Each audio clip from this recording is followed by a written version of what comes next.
like question, which is we are live now. So you just got to do it live. Okay, but we're still waiting for Anuar. So we're gonna have a casual chat, basically. All of you ocean defenders. Oh yeah. Yeah, very happy. Important. Blue power. Nice painting, by the way, behind you, Gary. Oh yeah. Yeah, it's my special hammerhead from Geert, the artistic director of Sea Shepherd, who painted it for me. Nice. Oh, wow, nice. Nice. Yeah. Gary, I just met you, I think 2 months ago, I don't know, 3 months ago for Yep. the Ocean Free Sea. Yep, that's right. Cool talk, right? Yeah. All right, so since we are live now, I think. No, not yet on the Facebook.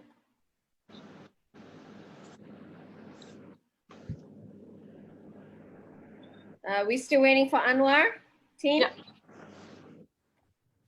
Or should we slowly start? Jamie, I would suggest we slowly start.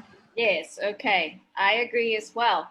So welcome everyone to this panel, and we are going to be discussing the state of the ocean in the age of COVID-19. My name is Jamie.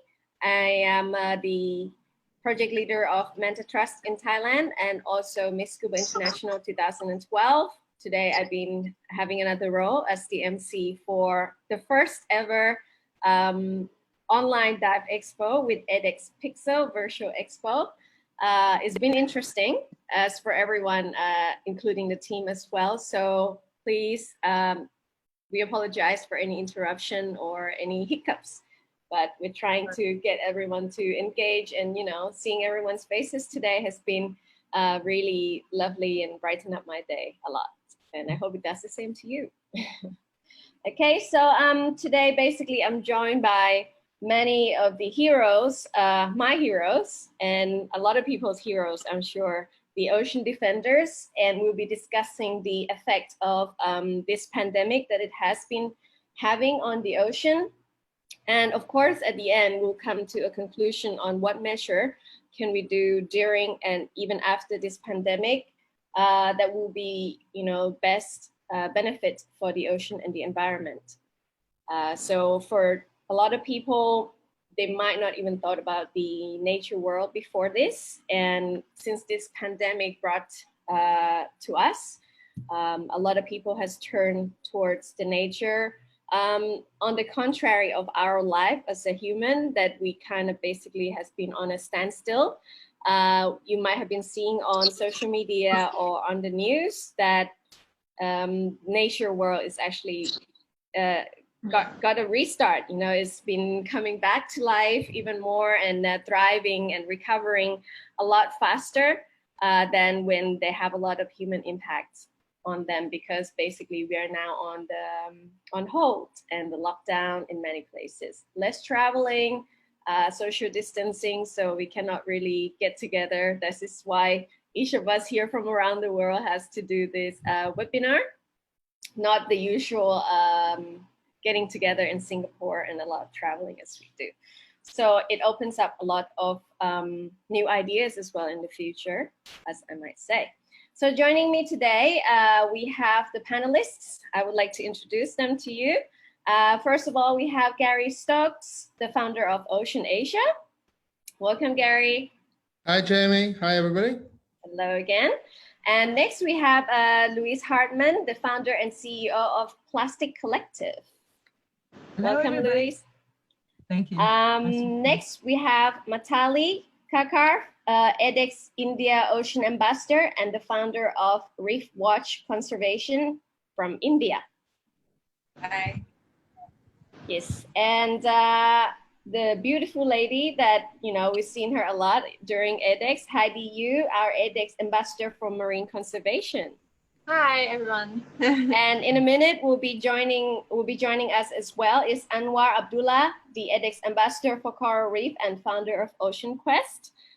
He's having a little bit of technical difficulty at the moment, but hopefully he'll be able to join us in a little bit. Okay, so we're gonna start our conversation for today's panel already.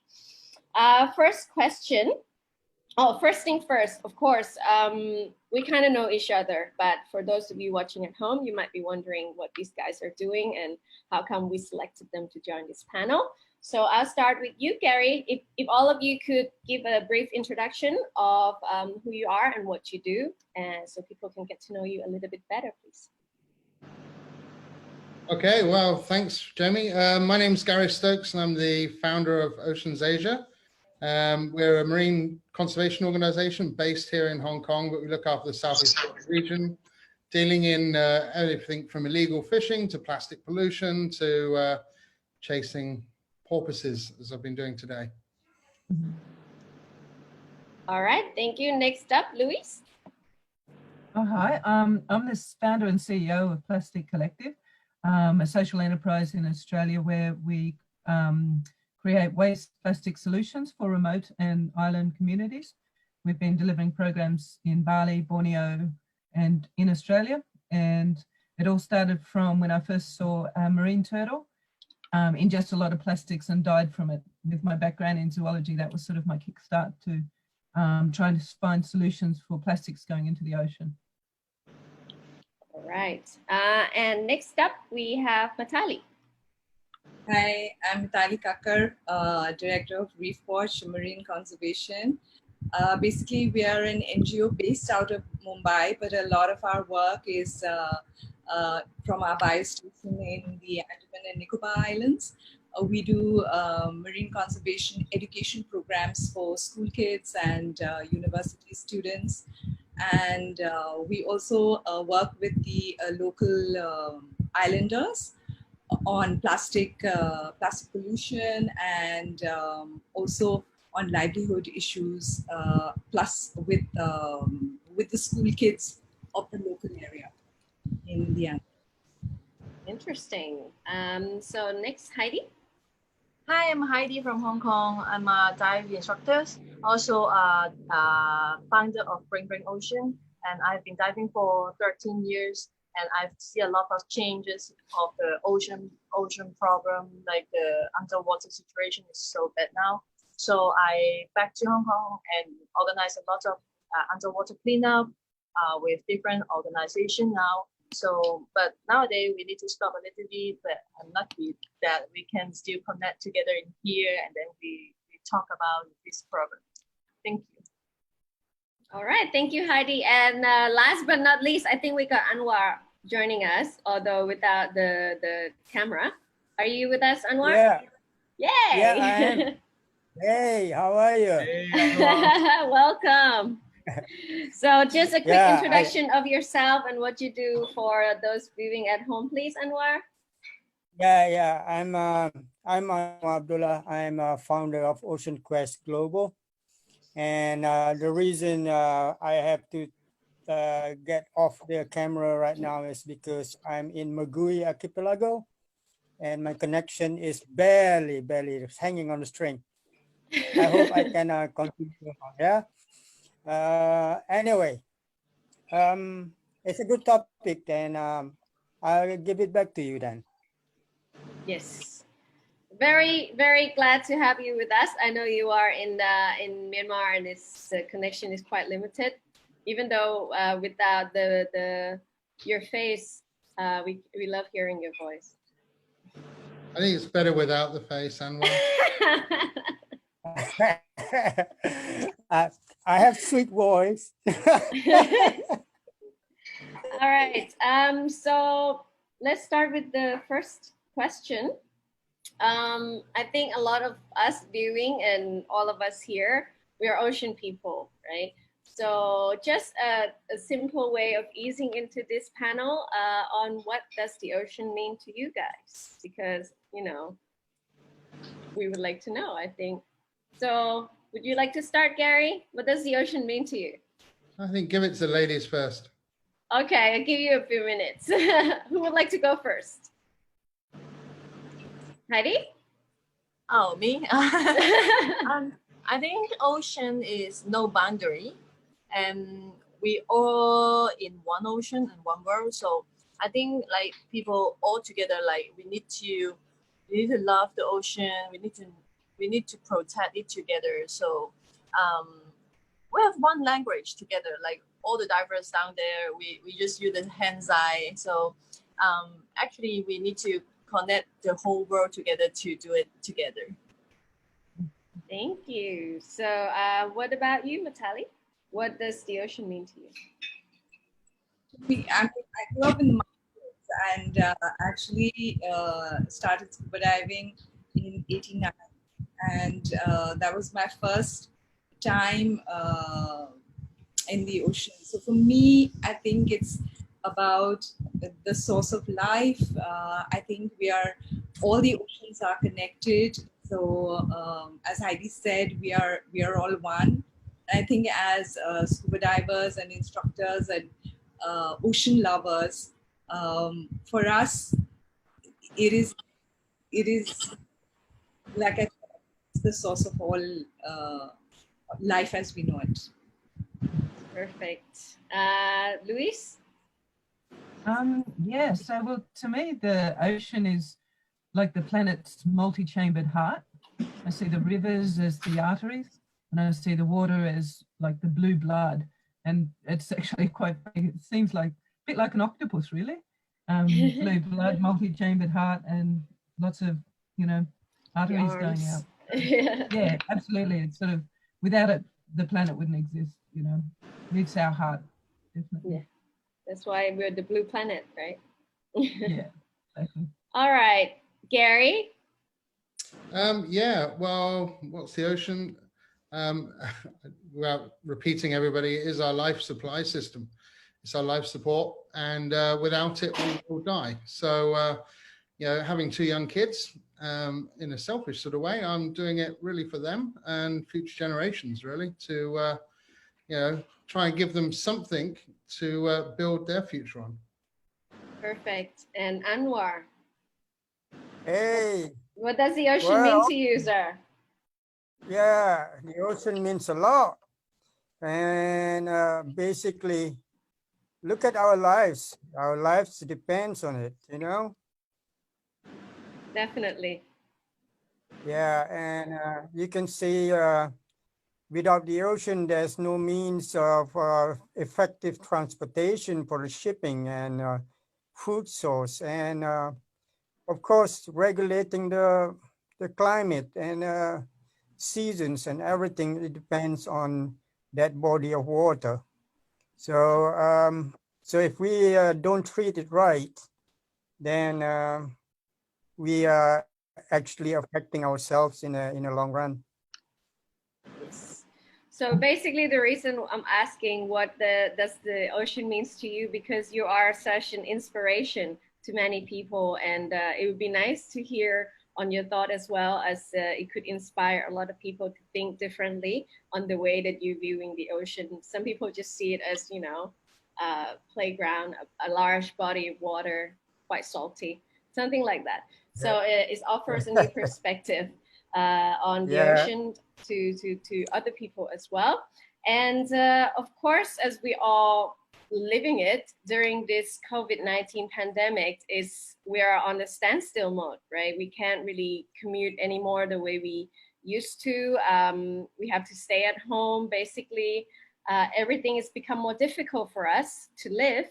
But on the contrary, we have been seeing a lot of positive development for the nature world, as we've seen on the news. And since you all spend most of your time and your work in the ocean, in the body of water of some sorts, I would like to ask, what is your expectation after this? Because right now we're seeing a lot of positive change in the nature world.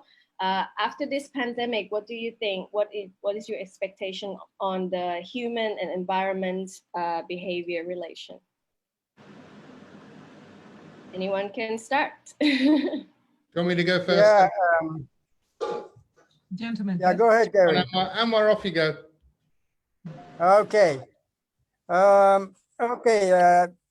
a lot of things has to be redo in a way that politically or socially, or a lot of things now suddenly is in a crossroads where people are standing in the middle of a cross junction and trying to figure out why they are there. But actually, it happens a long time ago, but we don't realize it until it gets to this point. And so this point on, the political climate has to change first. There's no more business as usual kind of things anymore. It has to be redo and a rethink about everything, and that will be hard because majority of the countries are still governed by the same people who's doing the same thing, is hoping that they are going to go back to normal, but what's normal is no longer good for us. That's what I'm thinking.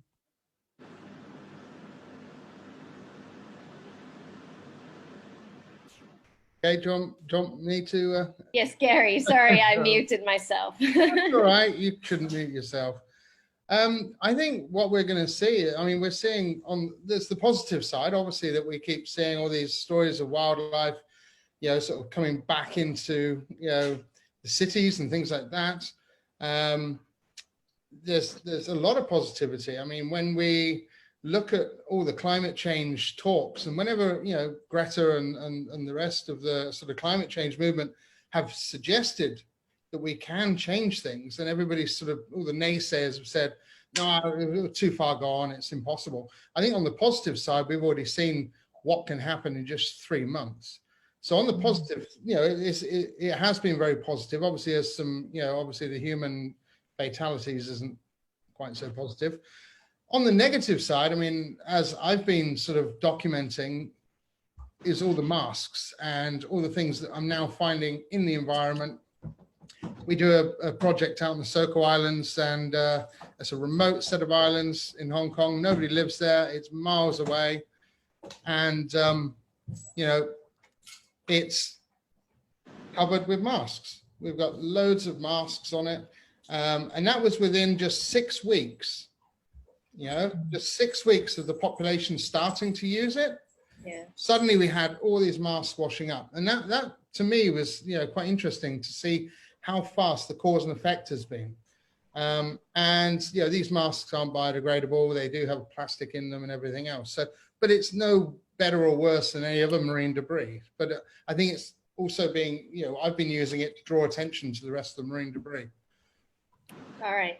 So we have quite limited time today. So I'm gonna let you guys answer in a few questions. Not everyone is going to answer the same question because we have limited on time. But since Gary already started on this issue with the mask that he's found on the beach, that made the news, I've seen it as well. Even in Thailand, we shared what your photo as well. And I've seen it on the beach myself, my small local beach. We have, discarded mask, and it is quite sickening to see. So basically, since our life has to change a lot to cope with this pandemic, we've been staying at home. We're ordering a lot of things to be delivered, including food deliveries, because we cannot really go out to eat outside anymore. We have to wear masks. We have to use the sanitizer. So I would like to hear your thoughts on what have you been seeing on the way that people has changed their lifestyle right now and the impact it has on the environment. And do you have any suggestions, such as, a different way to make it a little bit more environmental friendly to live and coping with this pandemic right now? So Louise, do you have any suggestion? Yeah. Where we live, east coast of Australia, a lot of people are starting to grow, starting gardens and growing their own food, buying chickens to be more sustainable. And this has reduced food packaging because not so much consuming. The litter is also reduced in urban areas because there are less people around and a higher unemployment, meaning a reduction in consumption. So I think there's there's positives and negatives. And some of the positives I've seen is there's overall less litter, less waste, but we haven't been seeing the mass like you guys are seeing up there, which is quite concerning, you know, and obviously the increase in containers. But I think the whole movement going back to the basics and finding how to live simply has been quite a big thing happening over here in Australia, at least. So it's quite positive. Back to yeah. basic, I guess. Yeah. Yeah. All right. What about Mithali? I haven't really been out, so this issue that Gary has raised about the mask, I mean, it would really concern me because in India, we have to have policy in place, not only for the mask, but also for the biomedical waste from the hospitals. You know, that eventually always drains into the ocean, and it's always our concern. So I think policy, we need a change in policy, and also the implementation of this policy. I think for me, that would be extremely important. We have seen, even in Bombay, I've seen videos posted by people who live by the coast of dolphins every day, and even in the Ganges, the Gangetic dolphin, which was seen after almost like 50 years. So, I mean, definitely, I am very hopeful that the oceans are regenerating. But the human impact is, especially with this COVID virus and the medical waste from that, I think that is something that would really concern me. And without policy, I think it would be an overwhelming a problem moving forward. Very a good point to raise as well, because basically the healthcare sector has been working nonstop since the pandemic has started, and this is around the world. So definitely not really something that people would think, the first thing people think of, because it seems quite far away because you're not working in healthcare unit, but definitely it is something that at the end of the day is going to affect all of us. Right. So Heidi, how have you been coping with the situation, and do you have any thoughts on this? I think the COVID-19 actually make everyone in the world already think too many about the environment and the human behavior relationships, and actually it's inspired me that for the conservation part of life, it's not about what more we can do, but it's about what less we can do. So I think for the plastic one single-use mask is about everyone. Maybe you can stay home more for the responsibility, so we don't have to wear too many single-use masks, and pack your lunch in a reusable container. Actually, already help a lot. And everybody, like little by little become a lot. So we should work it out together. And I think we already stopped a lot of the major activities by daily life. We reduce the air pollution. Yeah, as you say, that the environment is getting better now. So I think still have hope in the conservation part nowadays. So I'm quite impressed that it's get a little bit change for the earth. And I want to share one thing too, because in Hong Kong we see dolphin and see turtle in this week, and then we couldn't see dolphin in the past. So I think what we can do, like we do by ourselves first. This is the most important. Thank you so much, Heidi. As before we went live, Gary also shared very good news. Some of you might get jealous, but he went on the boat and we saw something very special in Hong Kong, didn't we? Yeah, our pit porpoises that are the little known cetacean that live here, and I've been out with them for the last couple of days filming them, and they're coming out. They're coming out because the ferry lanes to Macau, the high-speed ferry lanes, are shut down, so there's no high-speed ferries. So we're starting to find the porpoises now relaxing more on the surface, and now's the time for me to go out and film them. Yeah, perfect. So basically, we've all been giving a restart button in terms of the environment part. And that is a great news for all of us here as conservationists. It is more difficult for our lives for sure, and a lot of people are struggling in terms of incomes and a lot more things that you have to worry about that you might not even be a worries before. But as we're here talking today, we're talking on the environmental impact since this pandemic has started. And now that we have the restart button, a little bit, okay, and you have been seeing a lot of the positive impact. What do you think is the next step after this phase has passed us, and to make the most of, what nature has already been giving us during this break? What is the next step? I think some of you already mentioned about the government and making it becoming a law or having some stricter rules. So yeah, let's hear about the next plan, I guess, after this pandemic has passed us. How can we help giving the extra boost to our environment? Anwar, I miss your voice. Yeah, yeah. I think it will be, first of all, it will be challenging because resources has been spent a lot to look on ways to overcome the pandemic in the first place, and then people as well has less capacity to spend or have spending power to go around, and there might be a risk also because when people has less, they tend to grab whatever they can, and it might get worse. And so if there is no other ways, the only way is to cut down, meaning that we have to step back like 20 years back. What do we do like 20, 25 years back? Those convenience that we have today, we don't have during that time. And what do we do for it?